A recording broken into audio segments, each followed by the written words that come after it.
अनेक वर्षापासून प्रतीक्षा असलेल्या सांगली आगाराला अखेर नव्या BS6 बसेस मिळाल्यात। सांगली आगारात 5 बसेस शुक्रवारी सायंकाळी दाखल झाल्या। अत्याधुनिक आणि आकर्षक बसेस पाहण्यासाठी डेपोमध्ये गर्दी झाली होती। या बसेसचा आज आमदार सुधीर गाडगीळ यांच्यासह मान्यवरांच्या उपस्थितीत लोकार्पण होणार आहे। दरम्यान सांगलीला 100 बसेसची गरज असताना केवळ 5 बसेस मिळाल्या आहेत। उर्वरित बसेस कधी मिळणार हा प्रश्न आहे। महामंडळाच्या सांगली विभागातून विविध आगारात सुटणाऱ्या बसेसची दुरावस्था झाली आहे। सांगली आगारात सध्या 95 बस कार्यरत असून त्यापैकी काही गाड्यांचा वापर लांब पल्ल्यांच्या प्रवासासाठी केला जात आहे। सध्या सांगलीकडे जुनाट BS3 आणि 4च्या बसेस धावत आहेत। याबाबत महामंडळाच्या अधिकाऱ्यांनी विभागीय कार्यालयाकडे बसेसची मागणी केली होती। याबाबत आमदार सुधीर गाडगीळ, आमदार जयंत पाटील यांनी देखील परिवहन मंत्र्यांना भेटून 100 नव्या बसेस देण्याची मागणी केली होती। या सर्वांच्या प्रयत्नांना आता काही प्रमाणात यश येत आहे।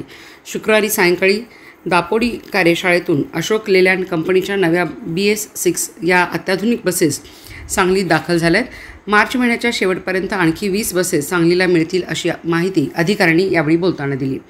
महामंडळाच्या स्वमालकीच्या या नव्या बसेस आहेत।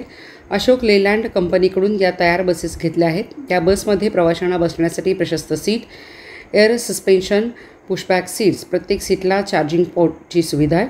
लांब पल्ल्याचा प्रवास या बसमधून आरामदायी होण्यासाठी अनेक सोयी उपलब्ध केल्या आहेत।